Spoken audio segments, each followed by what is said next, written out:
Olá, queridos, esse é o seu ADEC TV e nós estamos no quadro Lições Bíblicas. Estamos começando o quarto trimestre de 2023 e nesse trimestre nós vamos estudar sobre o tema Até os Confins da Terra, pregando o Evangelho a todos os povos até a volta de Cristo. A lição de número 1 é a seguinte: a grande comissão, um enfoque etnocêntrico. Texto áureo: e disse-lhe, ide por todo mundo, pregai o evangelho a toda criatura. Marcos capítulo 16 e o verso 15.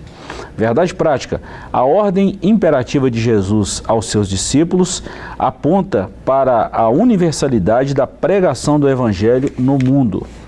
A leitura bíblica em classe está no Evangelho de Mateus, capítulo 28, versículos 19 e 20, ainda no Evangelho de Marcos, capítulo 16, versículos 15 a 18. A nossa lição tem alguns objetivos. Primeiro, conceituar a grande comissão. Segundo, explicar missões transculturais. E terceiro, afirmar a visão global do Evangelho no mundo. Comigo, o professor Joás, estamos começando o quarto trimestre. Esse trimestre nós vamos falar sobre missões, por isso tem esse tema baseado no livro de Atos, Até os Confins da Terra. O comentarista da nossa lição é o pastor Wagner Gabi. Tivemos a oportunidade de ouvi-lo aqui na nossa igreja há não muito tempo, tem pouquinho tempo que ele esteve aqui. Um bom professor, um bom ensinador e um tema muito propício para os nossos dias atuais, missões.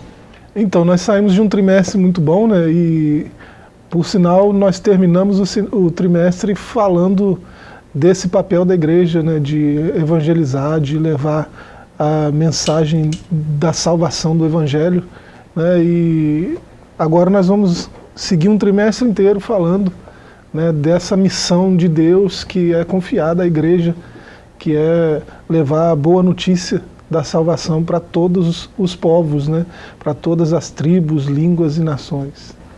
Muito bom. Professor, deixa eu dar vamos falar sobre uma visão panorâmica aqui do nosso trimestre.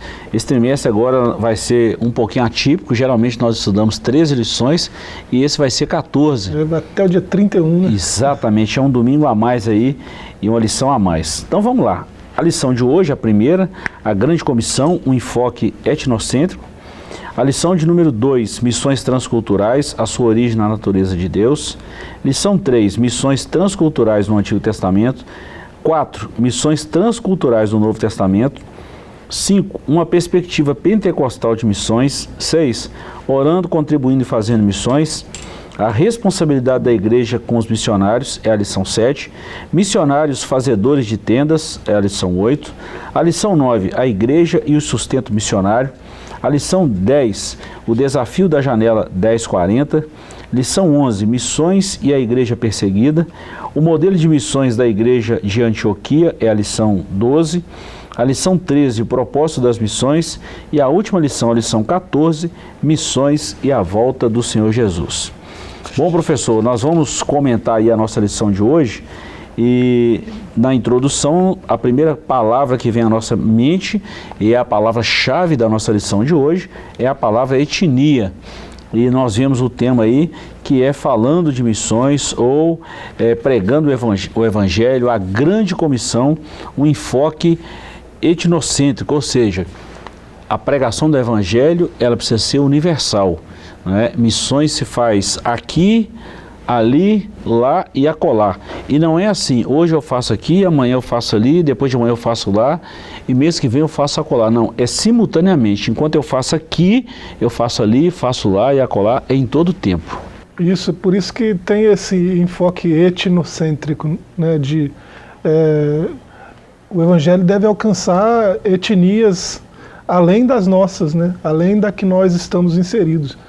E você vê na comissão em Atos, é falado de Jerusalém, Judéia, Samaria, até os confins da terra, é um exemplo aí dessas etnias.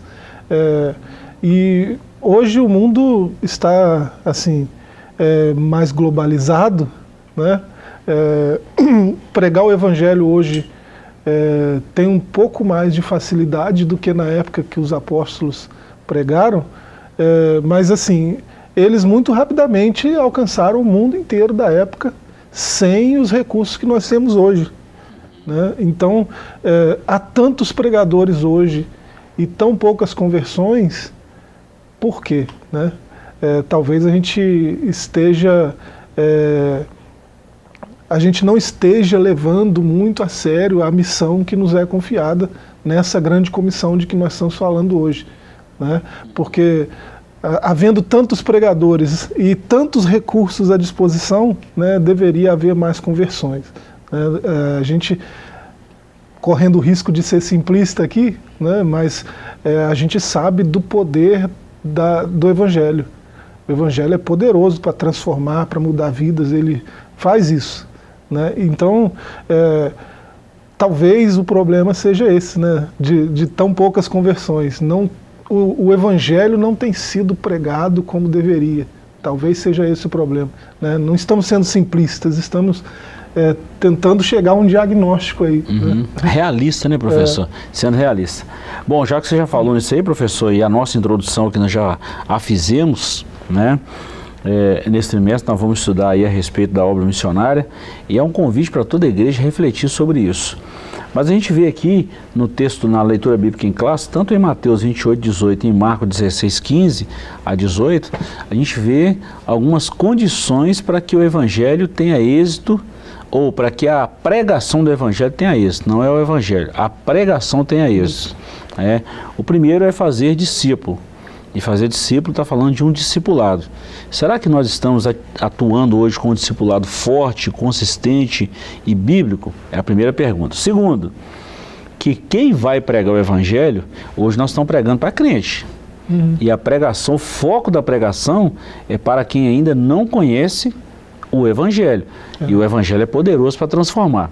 Então, segundo, o Evangelho, quem vai pregar o Evangelho, sai das quatro paredes, sai vamos falar assim, da congregação e vai lá fora pregar o Evangelho, ele é carregado de sinais, carregado de poder de Deus, carregado de manifestações genuínas de transformação, de libertação, de cura e de tantas outras coisas contidas na palavra de Deus.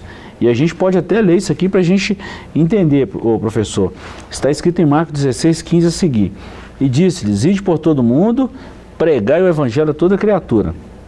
Quem ouve, quem crer, quem ouviu e creu, e for batizado será salvo, mas quem não crer será condenado. Agora, olha o que vai atrás na sequência da pregação do Evangelho.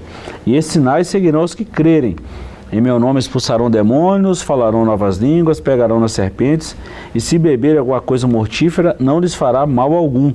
E imporão as mãos sobre os enfermos e os curarão. Será que toda vez que nós estamos pregando o Evangelho, está acontecendo isso aqui? Se não está, nós estamos sendo ineficientes. O Evangelho, não é que o Evangelho é ineficiente, é quem está pregando o Evangelho que não está sendo eficiente, não está sendo eficaz. Então o grande sinal está aqui. As ferramentas estão aí, né, à nossa disposição, mas talvez a gente não esteja manuseando como deveria, né? A igreja tem essa missão e ela foi autorizada pelo próprio Senhor, né, a levar essa missão adiante com sucesso. E sendo autorizada pelo Senhor, ela foi munida das ferramentas que precisa para que isso aconteça, né? Então, a gente não é uma opção, né, para a igreja escolher se deve ou não evangelizar, fazer missões, né? É um mandamento, né? Então, é um mandamento que está prescrito a forma de fazer, né? Jesus ensinou como fazer. Então a gente não pode falhar nisso, né? E parece que a gente tem falhado um pouco, né? Professor, eu vou ler o capítulo primeiro aqui, porque essa lição nossa, se a gente for comentar, e provavelmente a gente não tem tempo, né? Mas presencialmente a gente tem tempo suficiente. Mas aqui, o nosso tempo é limitado e a lição é muito boa. Então deixa eu ler aqui os 4 tópicos aqui da grande comissão e a gente fecha esse primeiro bloco aqui falando o que é essa grande comissão. E quem está ouvindo precisa entender também, né, professor? Então, ponto 1. O que é a grande comissão? É o mandamento do Senhor para a sua igreja proclamar o evangelho a todas as nações. Esse mandamento tem rastros no Antigo Testamento, e nós já citamos aqui, está fundamentado no Novo, e a gente tem aqui uma série de referências também. Dessa forma, a grande comissão pode ser melhor compreendida como uma ordem pós-ressurreição de Jesus Cristo dada aos seus discípulos. 2. É uma questão cultural. O ide de Jesus significa também atravessar fronteiras. Nesse caso, anunciar o evangelho é uma cultura diferente. Anunciar o evangelho em uma cultura diferente é o grande desafio da obra missionária. Terceiro, a ordem de fazer discípulo em todas as nações. A palavra nação é a tradução do termo etnos, que se refere a grupos étnicos e não primariamente a países. Um país é uma nação politicamente definida, já a etnia é um povo culturalmente definido com uma língua e uma cultura próprias. E por último, a eficácia e os objetivos da grande comissão. Para ser eficaz e cumprir os seus objetivos, a grande comissão deve ser executada por pessoas cheias do poder do Espírito Santo. Então nós temos aqui 4 subtópicos falando. O que é a grande comissão?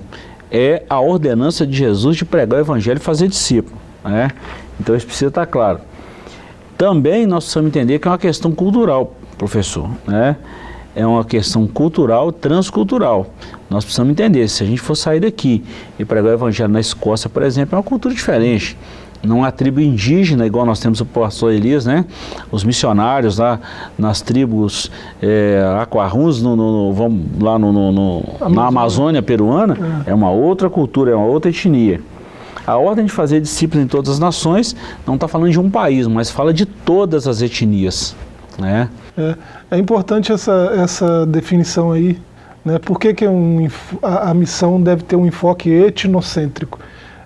Vem dessa palavra aí, né? Mateus 28:19, fazer discípulo de todas as nações, né? Nações ali é etnos. E etnos é uma associação, um ajuntamento, uma multidão de indivíduos que tem uma natureza em comum, né? Uma cultura comum. Né? Então, poderia ser traduzido como todos os povos, todas as tribos. Né? Etnos ali tem uma semântica bem ampla. Né? Então, é diferente. Se a gente pensar em nações, propriamente dito, né? Seria pregar o evangelho no Brasil, na Argentina, na Colômbia, né? São nações. Mas o Brasil, por exemplo, o Brasil é uma nação gigantesca, né?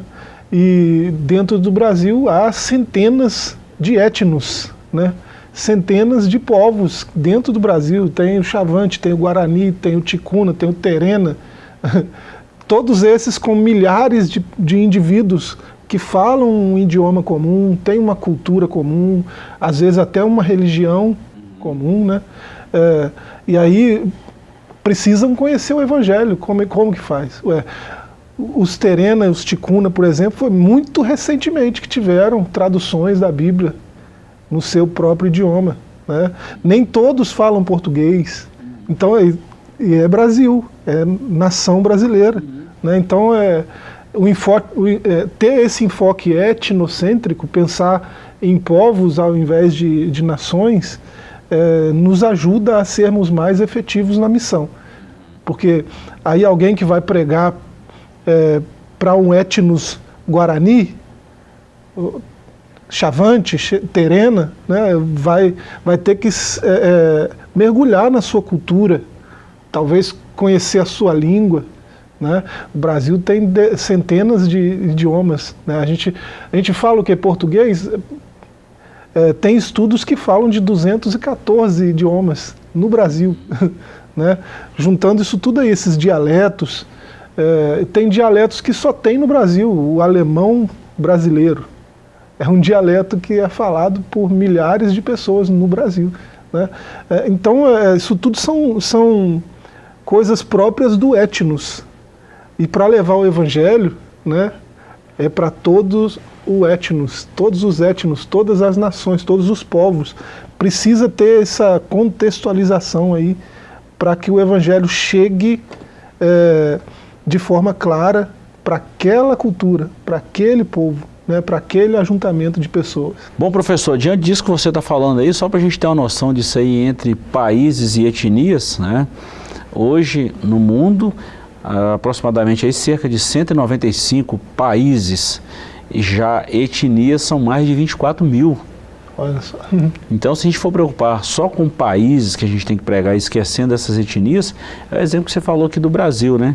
Nós falamos uma língua, vamos falar assim, a língua mãe, né? Hoje a língua dominante é o português, mas tem muitos povos, muitas etnias que precisam ouvir falar de Jesus também.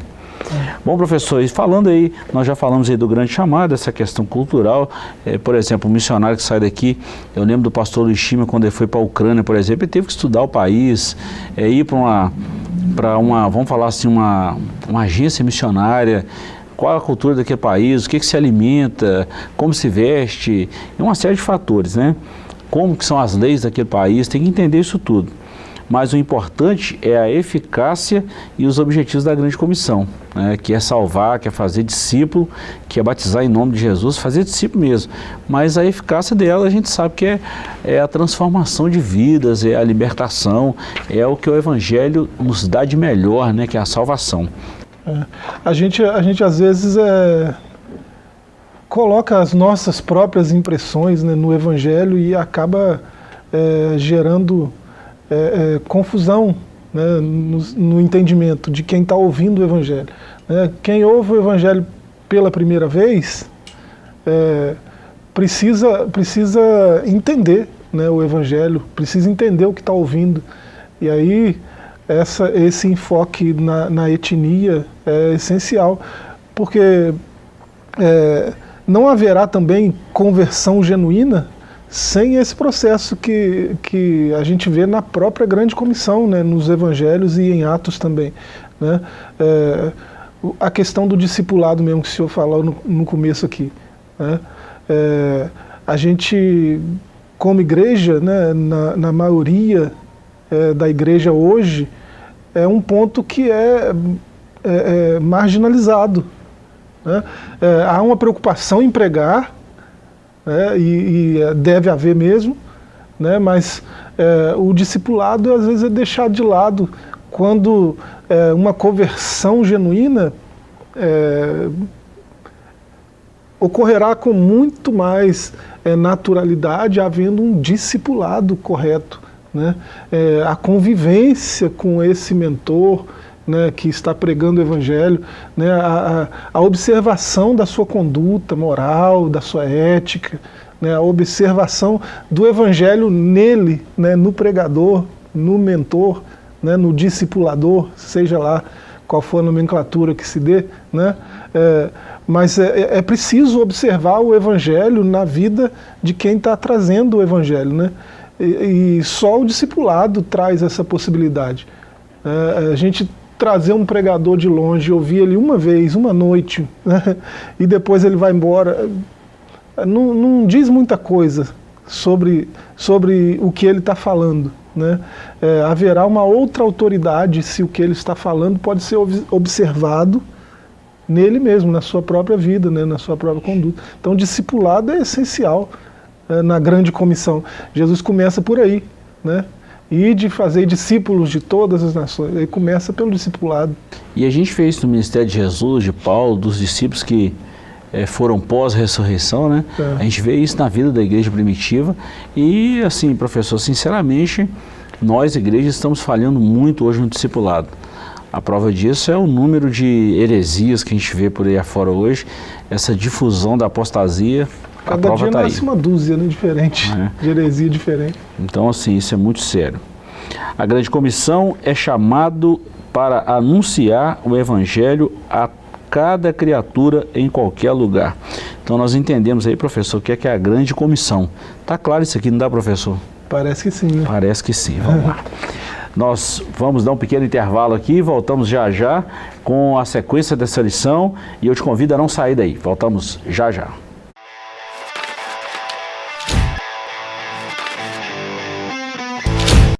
Estamos de volta com o seu ADEC TV e hoje nós estamos falando da primeira lição do quarto trimestre de 2023. Estamos falando da Grande Comissão, um enfoque etnocêntrico. Bom, professor, terminamos o bloco anterior falando aí da questão cultural, da ordem de fazer discípulos, da eficácia e os objetivos da Grande Comissão. Agora nós vamos falar um pouquinho das missões transculturais, que é o capítulo 2, e depois a visão global do Evangelho no mundo. Se tratando das missões transculturais, vou ler aqui, professor, e depois a gente comenta. O conceito. O prefixo trans vem do latim e tem um sentido de movimento, para além de e através de. Linhas gerais, missões transculturais são transpor uma cultura e levar a mensagem do Evangelho. Essa mensagem não pode se restringir a uma cultura somente, mas a alcançar todos os quadrantes da terra, onde quer que esteja uma etnia que ainda não tenha ouvido falar das boas novas. Uma visão transcultural da Bíblia. Quando se fala em missões transculturais, a Bíblia Sagrada é o padrão a ser seguido. O Antigo Testamento registra a revelação de um Deus missionário, em pelo menos 3 ocasiões específicas. No livro de Gênesis, ele tratou com toda a humanidade e não somente com a nação. Nesse sentido, missões transculturais têm esse mesmo apelo e são parte fundamental da missão da igreja, pois essa é uma agência executiva de missão.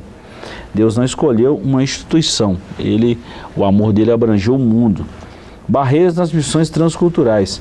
Há barreiras complexas para a evangelização do mundo e a igreja precisa conhecê-las e preparar-se para realizar sua tarefa missional. As barreiras são inúmeras. Vamos ver algumas aqui.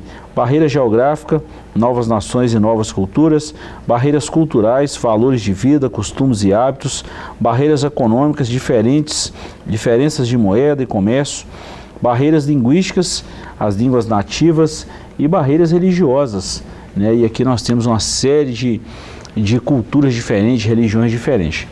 Então, professor, nesse contexto aqui de missões transculturais, nós aprendemos aqui o que é essa missão transcultural, que é ir além da nossa linha, né, além da nossa limitação, além dos nossos limites. Aprendemos também essa visão transcultural da Bíblia. Deus chamou Abraão sendo um habitante lá de Ur dos Caldeus, da Mesopotâmia, né? E hoje, nos nossos dias atuais, nós temos muitas barreiras. E nós citamos aqui pelo menos 4, né? A questão geográfica, né, de nações distantes da gente, barreiras culturais, valores, né, e cultura diferente, costumes, e também barreiras econômicas e barreiras religiosas. Professor, maior desafio da igreja hoje quando se fala de missão transcultural? Essas barreiras, né, transpor culturas, né, inserindo-se nelas até, muitas vezes, fazendo uma imersão, né, numa cultura que não é a sua, para levar o Evangelho é um desafio imenso, né? Mas Deus é tão assim, gracioso, né, bondoso, misericordioso, que Ele não exige de nós nada que Ele não demonstre como fazer, né? E Ele ensina dessa maneira, Ele ensina fazendo, né? O senhor citou Abraão aí.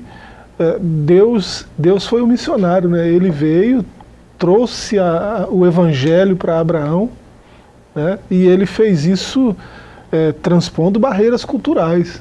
Abraão estava inserido numa cultura pagã, idólatra, né? Que tinha muitos deuses, muitos ídolos.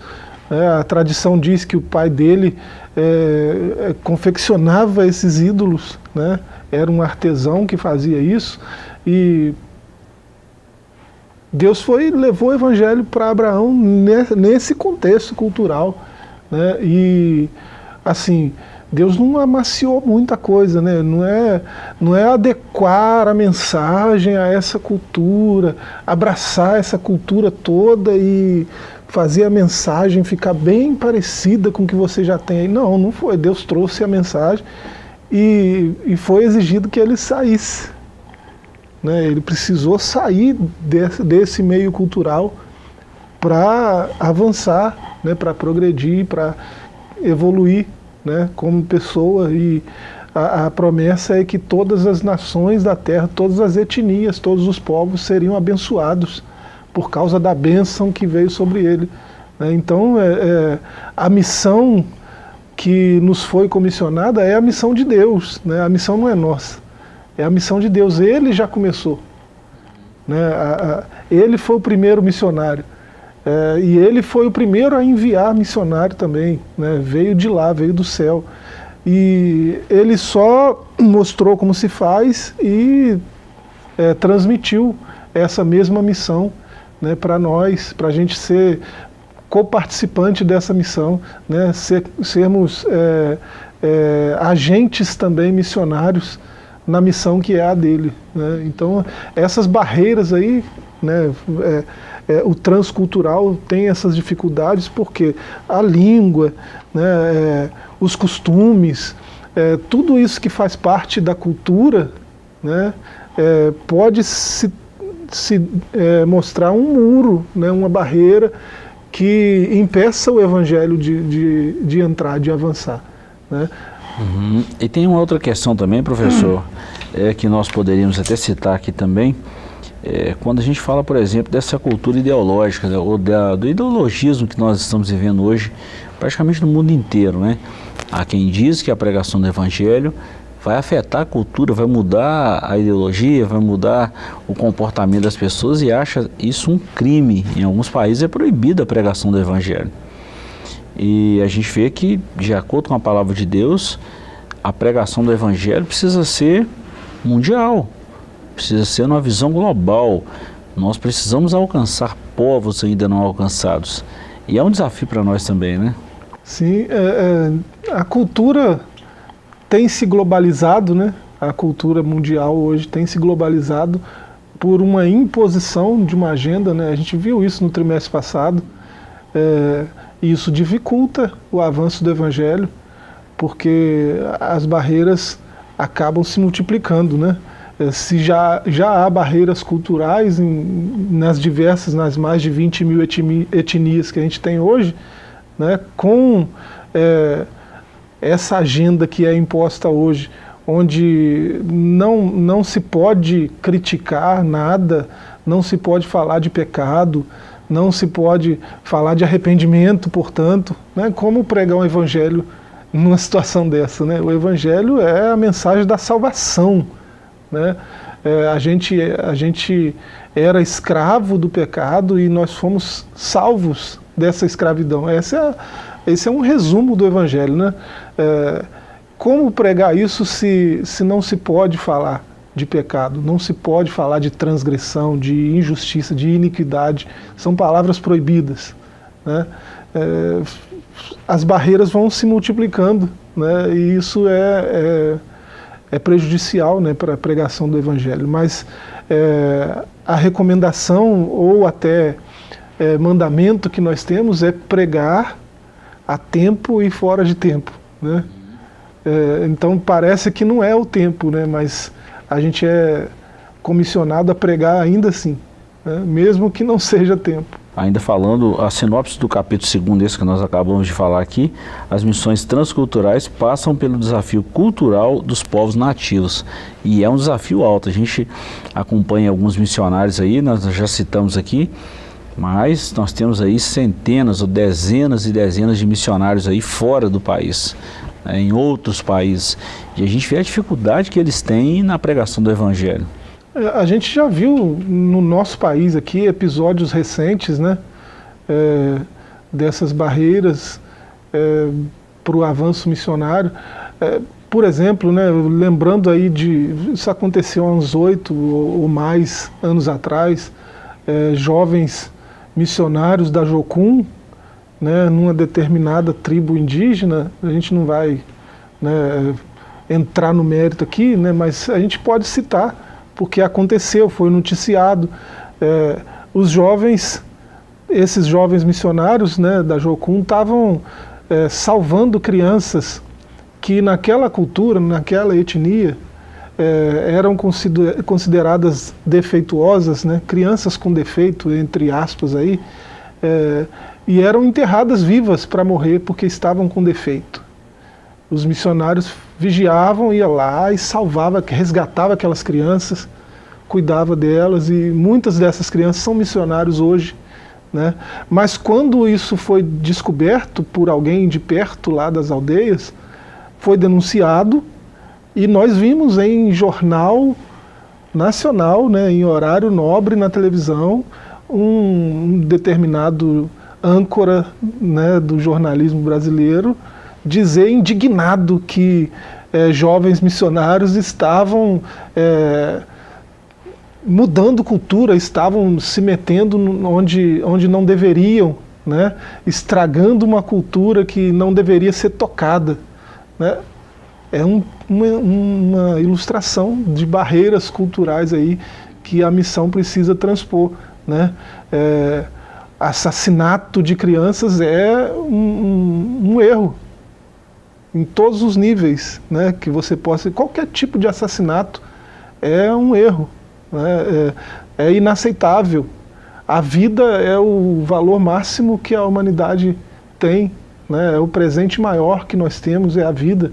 E valorizar a vida em todas as culturas é algo primordial, né, e aí o Evangelho jamais vai dar as mãos com esse tipo de cultura de morte, né, de matar por causa de defeito, né, algo que aquela cultura considera defeito. Isso é inaceitável, né? Então, o Evangelho não olha para essas coisas, ainda que isso seja lei, né, não pode tocar nessa cultura, isso aqui é patrimônio da humanidade, não pode... Mas estão matando, né? Nós estamos levando o Evangelho, e o Evangelho tem esse poder de trazer vida, de transformar. E isso, nesse caso, foi literal, né? Nesses casos aí. Verdade. E tem muita literalidade aí em outros aspectos hoje também, tá, professor? Já falamos dessas pautas aí na lição anterior, né? No trimestre anterior. E o Evangelho tem o poder de mudança, de transformação. E quando a gente fala Evangelho, não estamos falando da palavra do pastor, da palavra de um líder religioso. Nós estamos falando da palavra de Deus, que é suprema, que é inerrante, que é imutável e mais uma série de adjetivos aí. Bom, vamos terminar aqui. Visão global do Evangelho no mundo. Ponto 1, evangelização e discipulado. E ponto 2, arrependimento e capacitação do Espírito. Professor, primeiro vem a evangelização. Aí a pessoa tem ciência de quem é Deus e depois ela é discipulado. É um processo lento, porém gradativo, né? Isso precisa ser... O discipulado é dia após dia, né? As dúvidas começam a surgir e etc, etc. E a partir do momento que acontece a evangelização e a pessoa é discipulada, aí vem o arrependimento. E junto com o arrependimento vem a capacitação. É fantástico isso aqui. O pastor Wagner foi muito feliz nesse comentário dele, que o Evangelho ele precisa ser difundido e precisa gerar discipulado. Quando gera o discipulado, vem o conhecimento real da pessoa de Cristo. E quando vem esse conhecimento real da pessoa de Cristo, quem recebeu essa mensagem, de tão gostosa que ela é, né, a mensagem tão boa que a mensagem ela não quer ficar, a pessoa não quer ficar só para ela quer... se torna um testemunho vivo, um discipulador. Já começa demonstrando o desejo de ser batizado, que o batismo é um testemunho desse arrependimento, desse novo nascimento, né, e acaba se tornando um missionário também. Exatamente. É daí que vem esse processo, né? Primeiro, é o que Paulo falou aos Romanos, né, que a fé vem pelo ouvir e o ouvir pela palavra, né? E ele até fala nesse texto, como vão ouvir se não há quem pregue? Como vão pregar se não são enviados? Então ele parte desse pressuposto aí, que quando nós ouvimos, o Evangelho muda o que precisa mudar na minha vida, na sua vida, na vida de todos. E quando faz essa mudança radical, né, aí gera o discipulado, que a gente só achou a ponta da meada. Então o discipulado é o desenrolar desse novelo de linha e entender o que é a salvação, o que é o plano de Deus, o que é a missão de Cristo, o que é a missão da igreja. Então o discipulado tem essa função.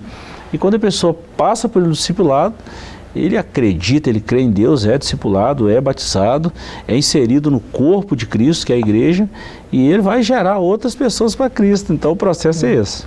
É um processo de ensino, aprendizado contínuo, né? Ele não para. Nós somos, às vezes, nós estamos no papel de discipulador e de discípulo ao mesmo tempo, né? e a gente vai ser sempre discípulo, né? Nós somos discipulados constantemente, ainda que por algum tempo, em algum momento, a gente esteja no papel de discipulador, né? Somos todos discípulos de Cristo, né? Estamos aprendendo o tempo todo. Então a questão do ensino também é outra coisa primordial, né? O Evangelho, ele é algo que é visto na vida de quem anda com Jesus, né? E é algo que é aprendido também, né? E esse aprendizado, ele acontece de forma ampla, né? Não é só a mensagem. Tem gente que pensa que o Evangelho se trata só de uma mensagem, né? Só de palavras que precisam ser ditas, e não é só isso. No Evangelho de Mateus, capítulo 28, a grande comissão aí, ela tem um enfoque muito grande nessa questão do ensino, né? Tanto é que o evangelista usa 2 palavras para ensinar aí, né? Fazer discípulos de todas as nações, tem tradução que está ensinando, né? Todos os povos, todas as nações, ensinando-os a guardar, né? Para essas 2 palavras há no grego do Evangelho aí, né, 2 palavras distintas. Uma é mateteu, se eu não me engano, e a outra é didaquê, né? Então ensinar constantemente, né, como alguém ensina um discípulo, e ensinar o que nós já aprendemos dele, né? Ensinando a guardar todas as palavras que nós ouvimos dele. Então é uma coisa de constante aprendizado, né, o Evangelho. A missão da igreja é uma missão de ensino e aprendizado. E é constante, né, professor? Não é coisa que começa hoje e termina amanhã, né? Há um processo, e Paulo até falou isso, fechando a nossa lição aqui, que até chegarmos à estatura de varão perfeito, que isso vai ser no céu, né? Professor, nós vamos encerrar a nossa lição. Só recapitulando aqui, nós estamos começando, falamos hoje aí da grande comissão, esse enfoque etnocêntrico, e trabalhamos aí no capítulo 1, o que é essa grande comissão. No capítulo 2, nós falamos das missões transculturais, né, não esquecendo da missão local. E nesse último capítulo tratamos aqui a visão global do Evangelho no mundo. Professor, o desafio da igreja hoje é exatamente manter essa pegada de missões aqui. Hoje nós estamos terceirizando o trabalho que é nosso também, né? Tem essa coisa, essa cultura às vezes de já que eu não estou com tempo, não tenho o que eu preciso ter para levar essa mensagem, eu vou pagar para alguém fazer, né? Aí tem aí os carnês missionários, as doações, né? Esses movimentos de conscientização missionária. A igreja não deveria ser constantemente lembrada do que ela é. Se o que ela é missionária de Cristo, a igreja, todo cristão é um missionário, né? E a gente não devia ser lembrado constantemente disso, já que é parte de quem nós somos, né? No entanto, a gente tem feito isso, né? Conscientização e conscientização e conscientização, e parece que nunca conscientiza, né? A gente está sempre terceirizando a coisa, né? A gente quer pregar lá no outro lado do continente, né? Lá no outro lado do globo, e a gente não para com o sujeito que a gente esbarra na calçada todo dia, né? A gente não vai aos que estão clamando do nosso lado, né? E a gente ainda diz que faz missões, só porque a gente está terceirizando, né? A gente está pagando alguém para falar lá na Índia, para falar lá, e aí a gente acha que está fazendo missão, né? Isso não é fazer missão, né? Fazer missão é ide, né? Ide, fazer discípulos de todas as nações, ensinando-os a guardar todas as palavras. E dá trabalho isso, né, professor? E dá trabalho. Professor, obrigado por hoje, tá? O nosso trimestre está só começando, essa é a primeira de 14 lições e nós vamos falar muita coisa boa aí que já tratamos no início desse trimestre aí. Obrigado, professor, por hoje. Estamos ficando por aqui, voltaremos na próxima semana, se o senhor nos permitir, falando desse trimestre que está só começando.